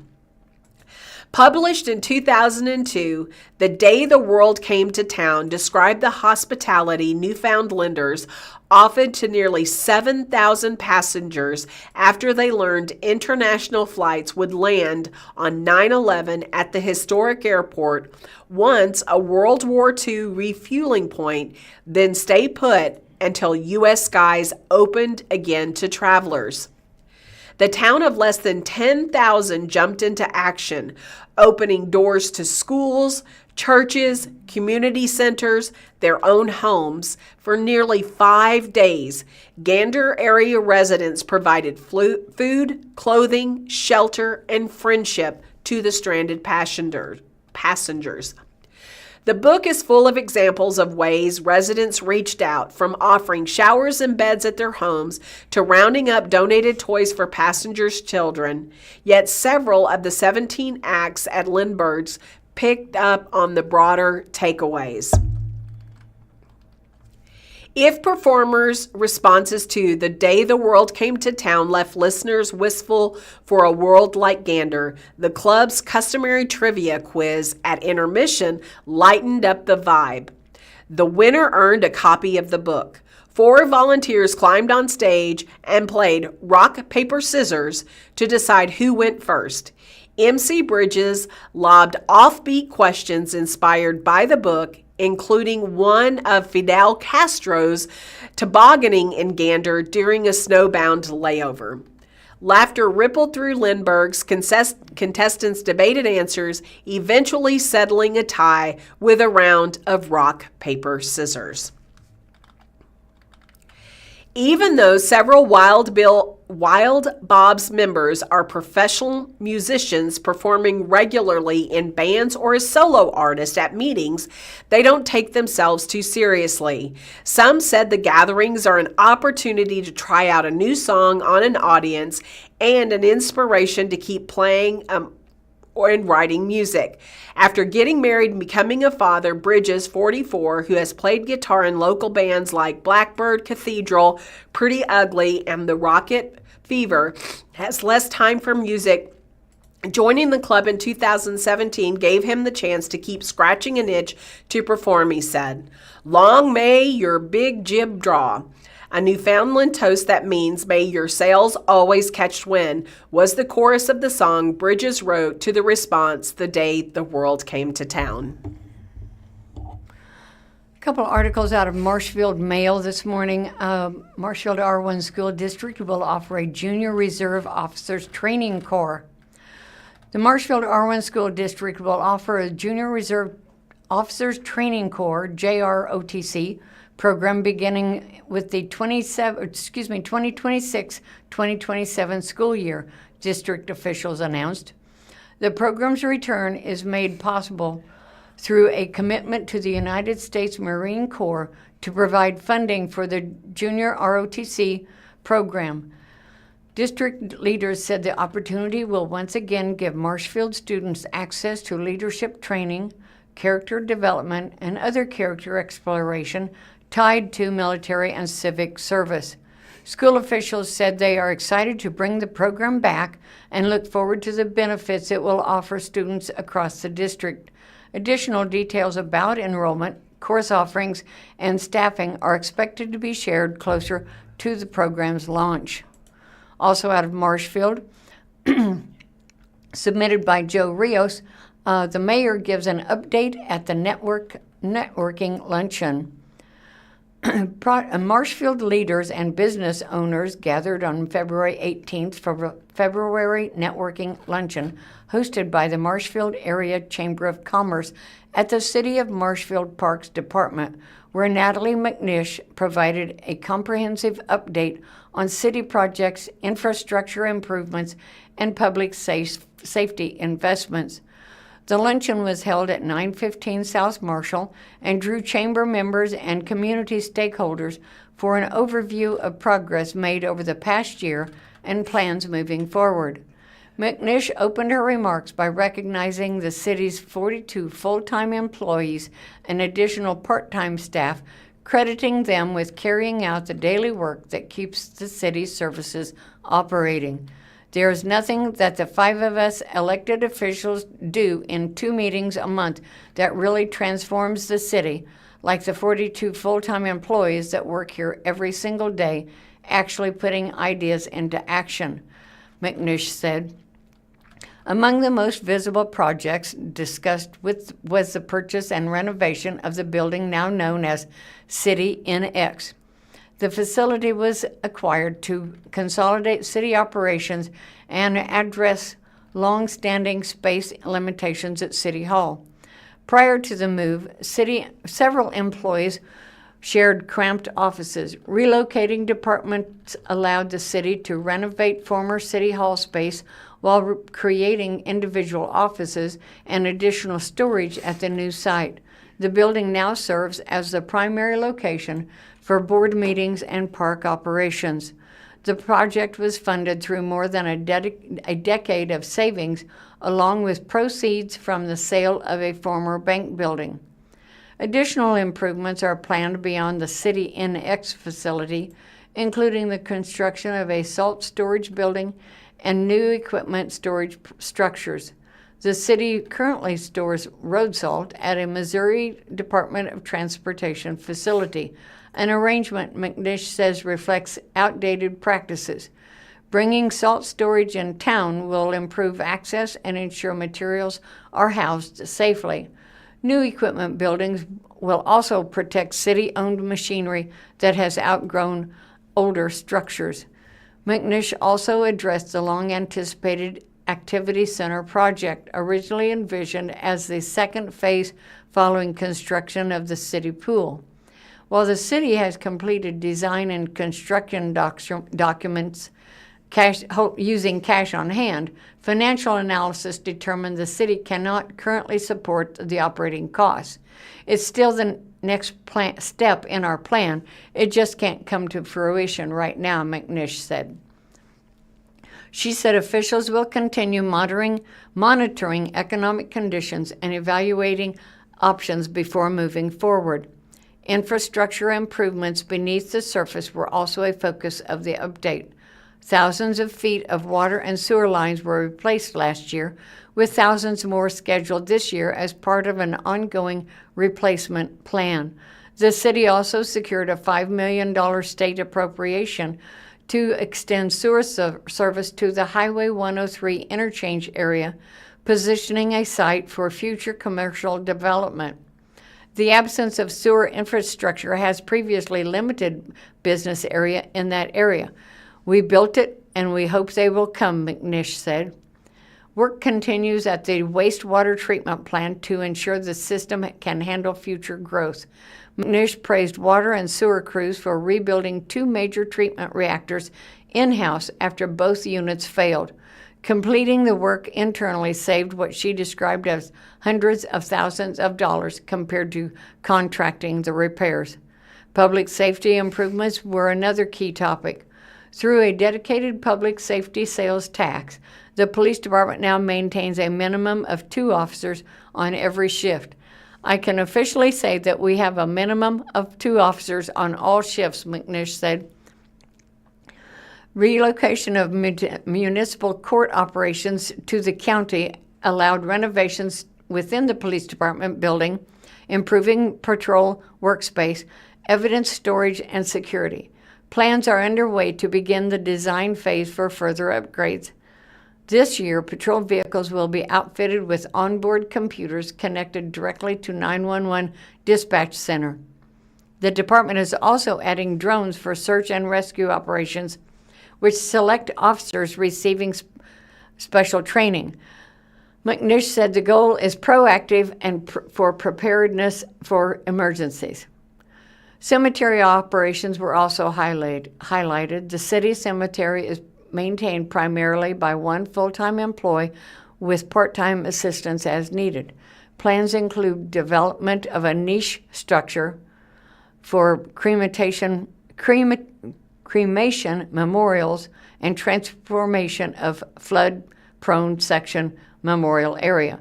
The city is also surveying adjacent property to prepare for future expansion with proper roads and storm watering planning in place.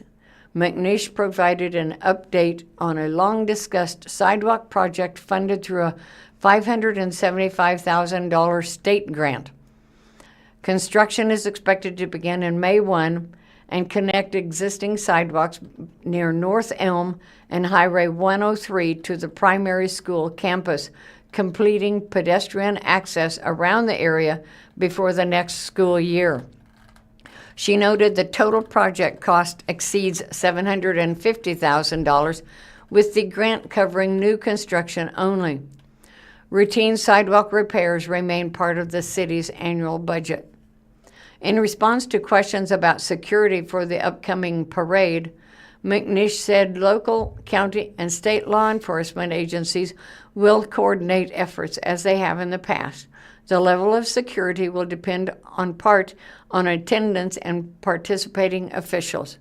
Throughout her remarks, McNish emphasized long-term planning, fiscal responsibility, and preparing the city for growth while recognizing the employees who carry out the work each day.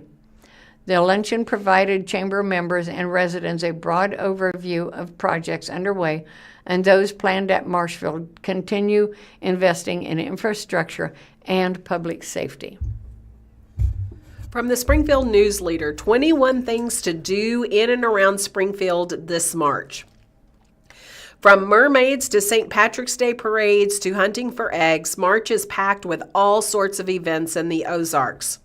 Here are 21 things that you can do. Seuss Science Day at the YMCA, March 7th, Pat Jones Y, 1901 East Republic Road. The Pat Jones Y is hosting its 15th annual Seuss Science Day, which will feature Seuss-themed activities, story times, and an appearance by the Cat in the Hat. Heated Rivalry Night at the Galois will be March 7th at the Galois Theater at 325 Park Central East. Club 90's LA presents Heated Rivalry Night, taking inspiration from the hit romance set in the world of hockey. The event will feature heated rivalry, edits, pop throwbacks, queer anthems, and high-energy hits, as well as a photo booth, giveaways, and more. This is for those 18 and older, and tickets start at $32. Get a romance novel signed by a local author on March the 7th. Bedpost Books, 738 East Hines Street in Republic. Visit Romance Bookstore Bedpost Books for a meet and greet with local author Nikki Witt. Guests will get the opportunity to check out Witt's debut novel, Beyond the Setup, and enjoy cinnamon roll cupcakes. Event is from 11 to 1. Seed starting with Christian County Master Gardeners will be March the 10th at the Christian County Library Nixa branch at 208 North McCroskey Street in Nixa. It's that time of year again to learn how to get your seeds to grow off to a great start, what helps them grow and what doesn't with Christian County Master Gardeners. Event is recommended for adults 18 and older. No registration is required. Visit Mermaids at Wonder of Wildlife. That will be March the 12th through the 15th, the 18th through the 22nd, and the 27th through the 29th at Wonders of Wildlife at 500 West Sunshine in Springfield. Mermaids are returning to the Wonders of Wildlife. Guests can wave hello to mermaids in the Great Barrier Reef, explore Mermaid Cove at Stingray Touch, listen to stories and make crafts, or snap a photo during a meet and greet. For more information, contact wondersofwildlife.org. Learn about KWTO and the music that shaped the Ozarks on March the 13th. It will be located at the Oldfield Opry at 123 Oldfield Road in Oldfield, Missouri. Ozark Alive is hosting Folklore Exchange, the Ozarks Jubilee, KWTO, and musicians that shaped the region. The event covers the history and backstory of how musicians from the hills became celebrities with the help of KWTO and the Ozarks Jubilee. Tickets are $15 and the event begins at 7. Brad Williams Tall Tales tours at Juanita K. Hammonds Hall. March the 13th, Juanita K. Hammonds Hall for the Performing Arts at 525 South John Q. Hammonds Parkway in Springfield. Known for his high-energy stand-up and storytelling, Brad Williams will be bringing Tall Tale Tour to Juanita K. Hall. Williams appeared on The Tonight Show, Jimmy Kimmel Live, and tickets are available starting online for $41. Jimmy Falia's Everybody Calm Down Tour at the Galois. That will be March the 14th at the Galois Theater, 325 Park Central East. Comedian and television host, radio host, and TV contributor, and trophy husband. He's the author of the book Cancel Culture and can be heard on radio stations, Fox Nation and Fox News app. Springfield Little Theater presents Sweeney Todd at the Landers. That will be March 13th through 29th. Landers Theater, 311 East Walnut. Springfield Little Theater will put on the production, which follows a barber as he seeks justice against those who wronged him. And the St. Patrick's Day Parade will be in downtown Springfield. That will be March the 14th, and it starts on Commercial Street. Say farewell to winter with Farmers Market on the Ozarks, Cozy Con. That will be March the 14th, Farmers Park Market at 2144 East Republic Road. It's a final hurrah to the cozy season, Farmers Market of the Ozarks with Cozy Con. It's $15 at the door. $12 if you show up in your pajamas. Guests will get a muffin tin to sample soups and a soup spoon. Additionally, guests can then shop around the market. Enjoy a night at the farm at Rutledge Wilson's Farm Park. That'll be March the 20th, and they are located at 3825 West Farm Road 146. Fill your evening with inflatables, a cow train ride, animal encounters from 3 to 7. The Orchid Show and Sale will come back to the Springfield Botanical Gardens on March the 21st through the 22nd, and that's located at 2400 South Scenic in Springfield. It's free admission to see Springfield's Orchid Society and other area orchid societies' orchid show. Queen City Shout Music Festival around Springfield will be March 23rd. Through the 30th, entertainment venues throughout Springfield, singers, songwriters, and bands will perform on 12 different stages. See the St. Louis Cardinals face off against the Springfield Cardinals. That will be March 23rd at Hammonds Field, 955 East Traffic Way.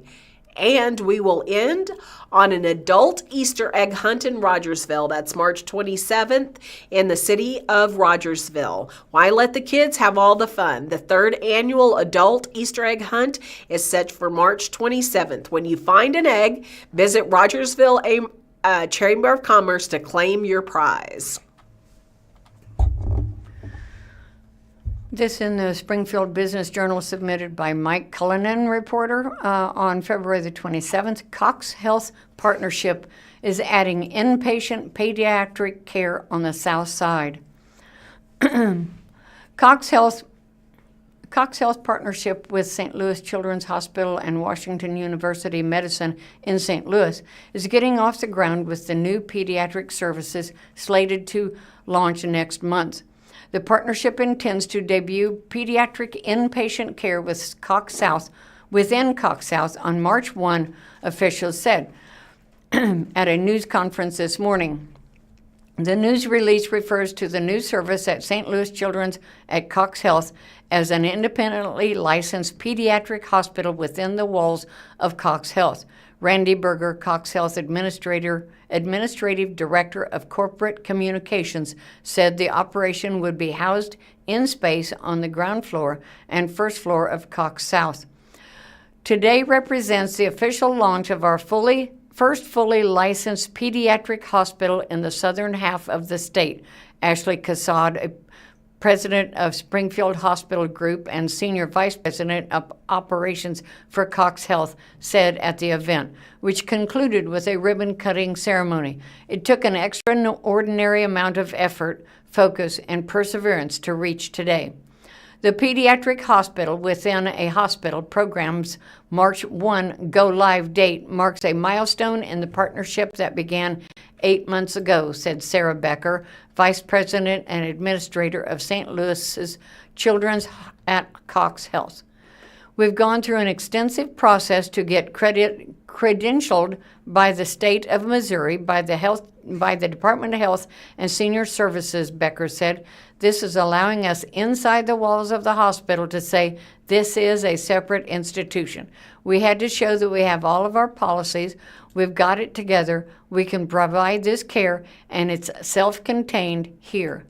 Cassad said behind the milestone to become fully licensed is months of detailed work. Every policy carefully reviewed, every physician carefully credentialed, every order set thoughtfully built, a new pharmacy constructed, workflows designed and redesigned again, and regulatory requirements navigated and met. Cassad said some of the partnership's efforts. Dr. Patrick Reish, who served as the interim chief medical officer at St. Louis Children's Hospital, is also the medical director for infection prevention for St. Louis Children's at Cox Health. He said that the pediatric hospital's opening will strengthen the patient outreach in Southwest Missouri, adding it will connect the children to this community, their families, and the caregivers with the education, research, and innovation that characterizes WashU medicine. St. Louis Children's at Cox Health will bring expert care closer to the goal of easing the extra strain on families navigating the complexity of pediatric care, said Brittany Purchase, who is the pediatric nurse manager for St. Louis Children's at Cox Health. Pediatric care is something she knows both professionally and personally, as her son was born with osteogenesis imperfecta, also known as brittle bone disease. Over the past 9 years, we've navigated multiple surgeries, broken bones, scheduled infusions, weekly therapies, and visits for specialized care, she said, noting the experiences have strengthened her compassion and refined how she supports family and staff. I have not walked every family's path, but I have walked a similar one, and that insight makes a difference, she said. That's why this new children's hospital within a hospital is so exciting and so powerful, because families can now access high-level ongoing care right here at home, close to their support system, their jobs, and their community. For parents like me, that brings a huge sigh of relief. The pediatric inpatient operation announced this morning is separate from plans to build a 133,000 square foot specialty care center. Officials broke ground in January on that project, which is targeted for completion in summer of 2027 on East Primrose, just west of the system's Farrell Duncan Clinic, according to past reporting. Becker said the number of employees expected to work at the specialty care center is still to be determined, and she declined to disclose project costs. From the answer man at the Springfield Daily Citizen, Steve Pokin. The question was, my husband and I have been wondering what is City Utilities' long-term plan with their property on the northwest corner of Sunshine Street and Scenic Avenue. That's from Leanne Marsh of Springfield. The property is 37.7 acres. The address is 2715 West Sunshine. I called Jamie Presley, spokesperson for City Utilities, for your answer, Leanne. The property serves as a designated fill site for excessive soil from our construction projects, Presley said via email. When crews replace water or natural gas mains, they excavate the land to install the new infrastructure. Instead of refilling those areas with all of the original soil, gravel or sand is used around the pipes to provide proper stabilization and long-term reliability. The excess soil is removed from the process and it is moved to the Scenic and Sunshine site. City Utilities has used this property since 2010. Initially, CU operated under an agreement with the previous landowner to use the site for fill. In August 2018, CU purchased the property to ensure its continued availability. CU has maintained the land by putting in stormwater runoff improvements and erosion control measures to ensure no adverse effects for the surrounding area. That's how the property has been used, is being used today, and how it will be used in the foreseeable future. There are no current plans to sell or develop the site for any purpose. And again, out of the Marshfield Mail, the Crafted Clinic celebrates a grand opening at new location. This is submitted to the Marshfield Mail by Shelby Atkinson. The Crafted Clinic marked the grand opening of its new Marshfield location earlier this month, welcoming patients and community members at 759 West Jackson Street for an evening of giveaways, prizes, and celebration. The event followed the clinic's recent move to the west side of town, placing it in a higher visibility location near one of Marshfield's busiest traffic corridors. Patients were being seen at the new office in mid-January, with February 13th's gathering serving as the clinic's official grand opening and the annual patient appreciation event. The Crafted Clinic first opened in December 2021 and moved into its original brick-and-mortar space on the square in June 2022. Since then, the business has continued to grow, prompting the move to a larger and more accessible location. We've always done a patient appreciation night each year, but this time we wanted to make it more of a true grand opening party, said Amanda Hyde. Today is all about celebrating our patients, celebrating the move, and welcoming new people in to see what we can help them with. The grand opening event featured several major giveaways, including 1 free year of Botox, a wellness package consisting of 3 custom IV therapy sessions, and a free hormone consultation. Additional prizes were awarded throughout the evening, along with goodie bags for the first 20 guests, and a spin the wheel game offering discounts surprises. Beyond the celebration, the new location reflects the clinic's broader mission to make aesthetic and wellness services more accessible to the local community. A lot of people think these services are too expensive or are out of reach, Hyde said. One of our main goals with the Crafted Clinic is to make them feel accessible and attainable. Many of us in the clinic call Marshfield home, and we are part of the community raising our children here. We want anyone curious about optimizing their wellness to feel comfortable walking in our doors. The Crafted Clinic offers a combination of aesthetic services, including injectables and laser treatments, alongside a strong focus on wellness. Wellness services include IV hydration, hormone optimization, vitamin thyroid support, and a comprehensive weight loss program that includes prescription medications and peptides. According to Hyde, many patients come in for more than in-depth support after being told their lab results are normal but are still not feeling their best selves. There's a big difference between normal and optimized, she said. We take a deeper look at labs and symptoms to help people feel better, not just fall within a broad range of normal. The clinic commonly works with patients experiencing fatigue, weight changes, hormonal shifts, and other concerns that can arise with age but are often overlooked. With its new totally renovated location, the Crafted Clinic hopes to continue expanding awareness of its services while fostering open conversations around aesthetics, wellness, and preventative care in the Marshfield community.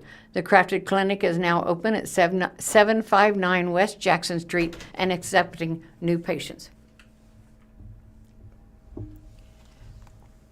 Thank you for listening to the Blind Community Thrift Store radio reading service.